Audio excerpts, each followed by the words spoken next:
for NBA's top players on new teams, starting with Paul George on the profile picture. Nope. How many are these before we get into this? 11? All right, we can handle 11. Tyus Jones comes in at an A. NBA's top players on new teams.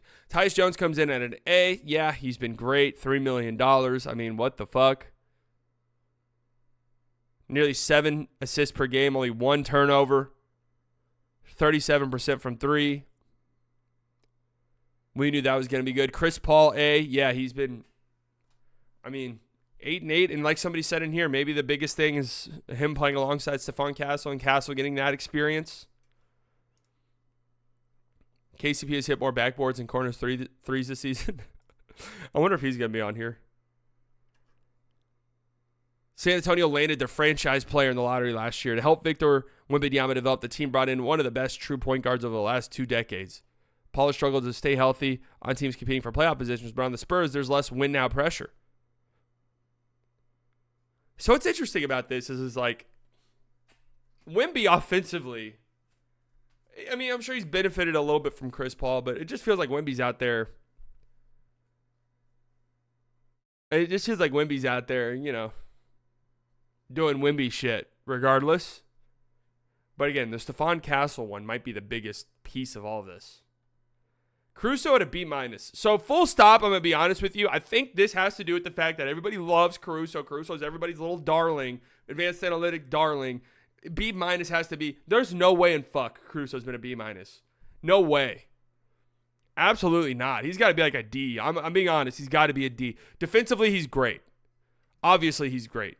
The problem is Caruso offensively has been so bad that I don't know how you watch the Thunder and not come to the correct conclusion that, dude, if Caruso's looking like this, I don't know how he's going to play in a postseason setting. I have no clue how he's going to play in the playoffs. Offensively, Caruso has been struggling, but recently he's been getting back to his old self now that iHeart is back and he doesn't have to play the 5. That is true as well. That is true. Hardenstein looked great a couple nights ago, by the way. He's going to be really fucking good there. He's going to be really good. And he did get that hip injury. Has there been any updates on that? Does he look old or what? No, defensively, he still looks great. He looks fantastic defensively. It's just he's never been like a great offensive player. And he did shoot 40% from 3 last year. But he's just kind of been a hot and cold shooter throughout his career. He's 20% from 3 this year. Teams are going to help off, man. In a postseason setting, teams are going to park their centers on that guy and make life difficult for everybody else. Ben Simmons was an elite playmaker and driver. Man, prime Ben Simmons was really fucking good. What was that prime? A year and a half, maybe?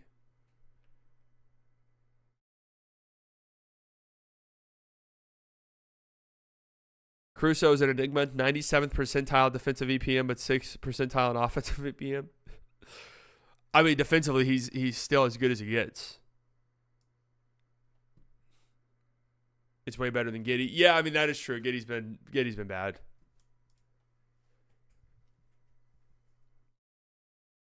Prime Ben Simmons is another thing that Embiid ruined. I don't think you can blame Embiid for that one. Maybe Doc Rivers. So I don't know. B- is too friendly towards Caruso. They have Josh Giddey at a B. Wow. Okay. I don't know how I feel about Giddey's short stint in Chicago so far, to be honest with you. He has flashes for sure, but he's been really bad lately. His defense is terrible. I don't know what the fuck you do with Josh. What do you do with Josh Giddey? He's a free agent at the end of the season. Like, what does his contract look like? I wonder. Is he going to be a mid-level guy? Or does a team talk themselves into it?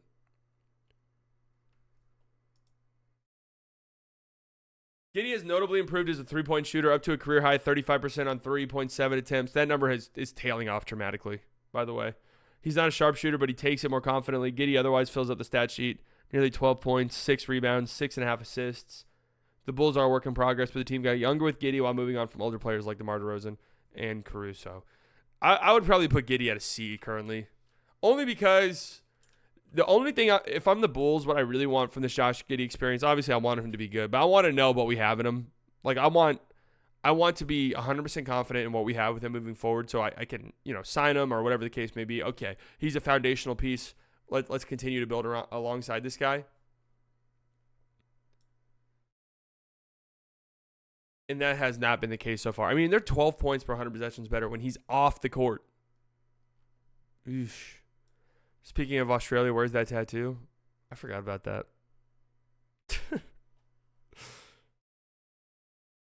Now, I will say about the tattoo is he never actually reached the stats that we laid out.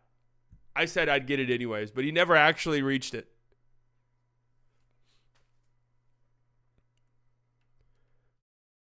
Kobe, Giddey, Levine is beyond redundant. You can't have 3 ball-dominant guys who suck on defense. Yeah, maybe Giddey looks different if they ever do find the Zach LaVine partner.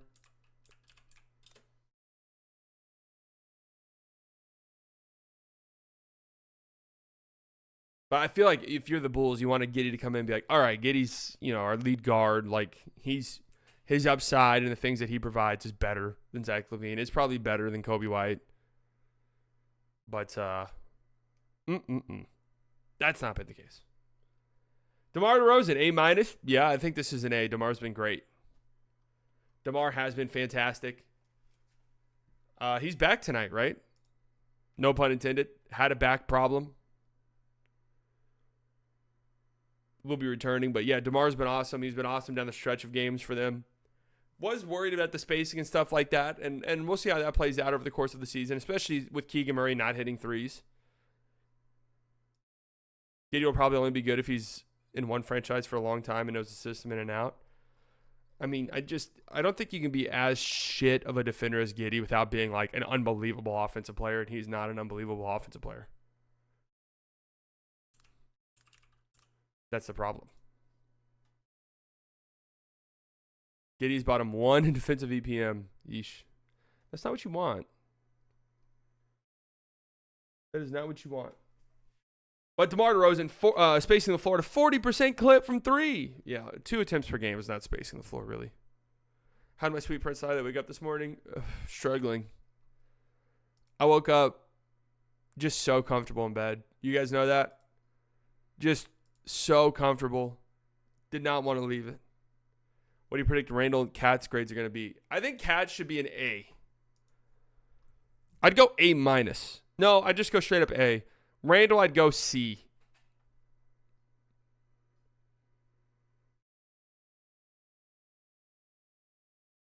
Karl Anthony Towns, A. Mikal Bridges, B. Okay, that feels fair to me. They lump those two together. That feels fair.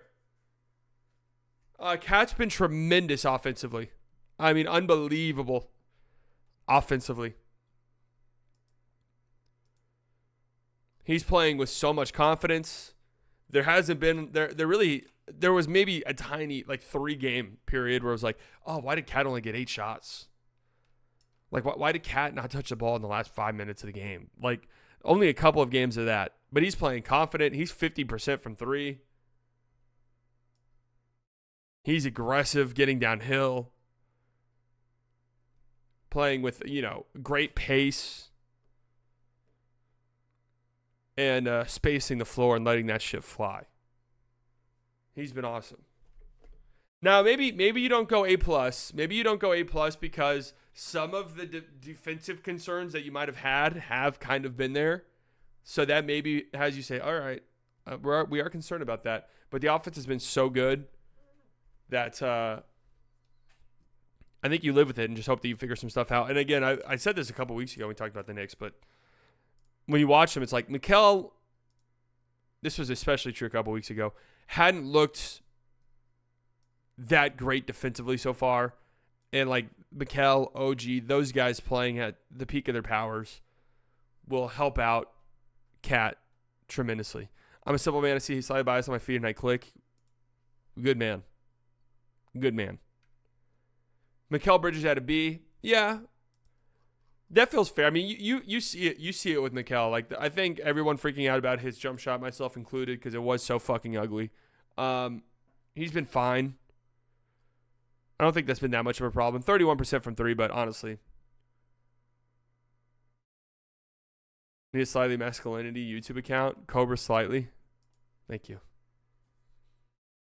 I've toyed with the idea of a different, like, non-sports related content, but it's just hard for me to imagine how I have the fucking time for that.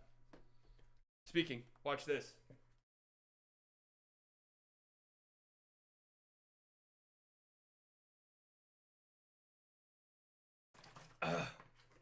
Just chug some water for those listening on Spotify. That was probably a great listening experience right there. That was probably a great listening experience for those people on Spotify listening to this currently. Just chug some water. Mikal had a good season outside of above the break threes. Best corner three-point shooter in mid-range. Yeah, he's been really good at every other asset offensively. Every other aspect of offense. He's just a nice little, like, release valve for Cat and Jalen Brunson offensively. I see the vision with him 100%. 38 minutes per game, though. Come on, Tibbs. Come on. How's your day, Unc? Well, it just started. But so far, so good.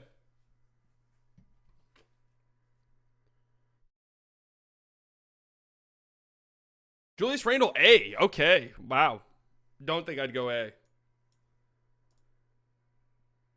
Randle's buzzer beater game winner over the Phoenix Suns was a major moment for the still adjusting Minnesota Timberwolves after Karl-Anthony Towns trade. Minnesota 8-6 isn't quite where it wants to be at the West yet, but integrating a high usage forward like Randle will take some time. But Randle's numbers are solid thus far. 21.5 points, 6.5 rebounds, 4.5 assists. I would not go A. I would go B minus. I mean, the Randle thing is kind of purely based off of vibes. You know, like, for example, one thing about Cat, that you give Cat the ball, boom, he's going. Sometimes you're like, whoa, Cat, chill the fuck out. But for the most part, it's good.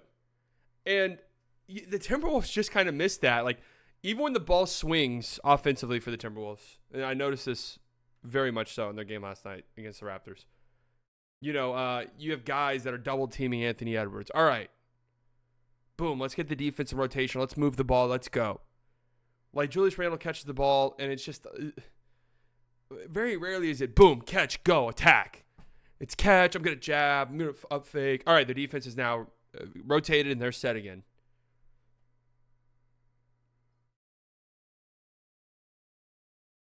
Randle performance B minus and Randle vibes F. I think we're just lumping the vibes on the bad vibes just totally on Julius Randle. But yeah, he has been fine though. The off-ball fall off from Randle to Cat has also been kind of clear. Yeah, and I mean they're still working out the kinks of all of this stuff, so I think they'll be fine. But I would not go A. KCP C plus. I feel like this is being generous as well. I mean, like, what you bring in KCP to be like this veteran presence who's gonna be a dog defensively, but also just knock down threes. And he's 22% from three, so I think even a C right here is pretty generous. Perhaps it's the injury to the team's best player, Paolo, or that Caldwell-Pope is less efficient without a star like Nikola Jokic or LeBron James, but KCP is averaging just 7 points a game while shooting 22% from three. I don't know how you can give that a C+, to be honest with you. That sounds like a D. But they've been pretty generous with some of these.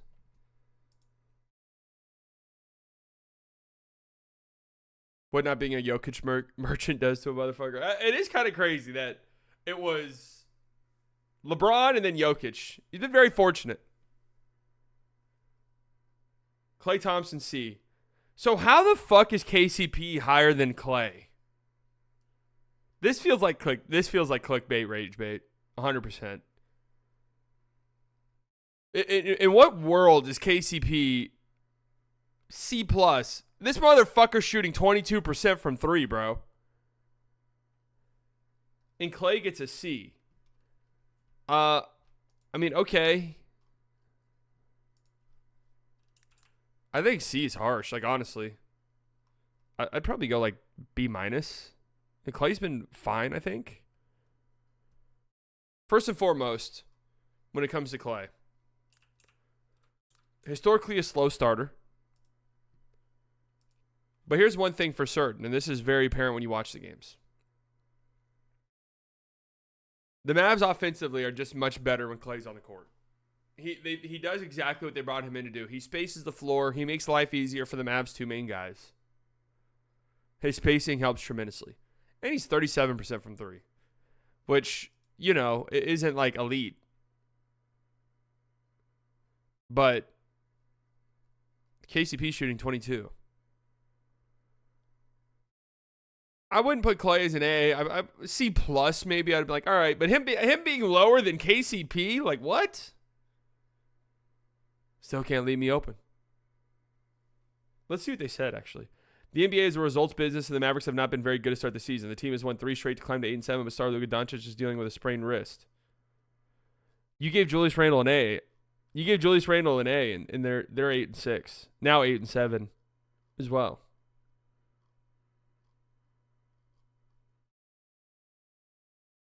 I'm trying to make sense of some of this. How does Caruso get a B- and Klay gets a C?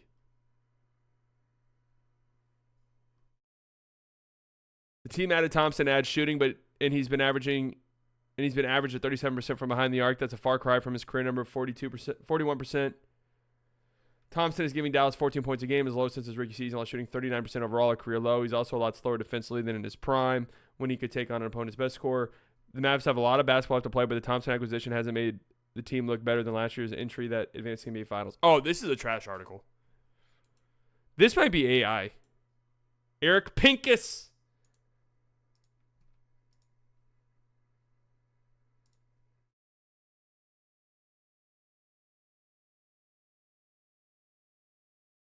I think this is a bad article. Tinkus Pinkus. He famously ramps up as the season goes on, so if he's starting 37%, I'm optimistic. I mean, I don't get how you give KCP a C plus and Klay a C. Like you just said, yeah, he's 37% from 3, which is average. KCP's 22%, motherfucker. How is he a C plus? I don't get that. Look, if you gave KCP a D and then you gave Klay a C, whatever. But then also, he's acting like the Mavericks are like fucking 4-12. 4-12, and like the season looks lost already. Paul George D. All right, I can get behind that. I can get behind Paul George being a D. Dude, so we already talked about the leak situation and the team meeting stuff. Paul George runs to his podcast to clickbait that whole situation for views. You guys, I can't put into words how thankful I am that my team does not have my team does not have a player who podcasts like that. Now, I'm all for podcasting. I've infamously said, I think, when everyone's like, not everyone should have a mic, that common thing people say about podcasts. I disagree. Everybody make a fucking podcast. It's cathartic. But man, I'm happy my players don't have any. Like, I'm just trying to imagine how it feels after a tough loss or whatever. Then seeing your guy talk about the next day, yeah, we tried. I've never even listened to it. Is it good podcasts? Micah Parsons has a podcast, and it is God, it's so annoying. It is so annoying anytime I see that shit pop up on Monday after the Cowboys poop-eat and pee-peed in their pants the day before. And Micah Parsons is on Twitter talking some stupid shit. Philadelphia 76ers took a gamble on maxing out Paul George. So what would be most concerning to me for this is you gave Paul George, 4 years, right? You gave Paul George the 4-year max contract.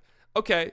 Are the final couple of years of that probably going to be bad? Probably. Like the final 2 years will probably be pretty bad at that deal. However, the idea is that's fine. We're maximizing these next 2 seasons. Like this year, next year, that's really our window.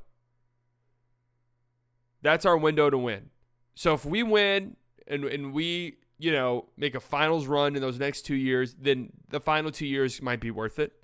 However, if your team is cooked this year, Paul George is dealing with injuries, hasn't really looked that great when he has played. That's year 1. Oh. I mean, he's out. Like, he's out for the next 2 games with a knee bruise. Reevaluated on Monday. Who knows?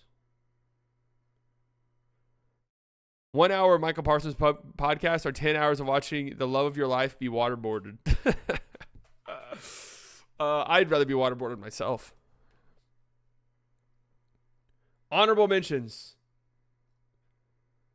Hartenstein just played his first game of the season. DeJounte Murray has played in 1 game. But yeah, no Dyson Daniels. I would have thrown him on here and given him an A+.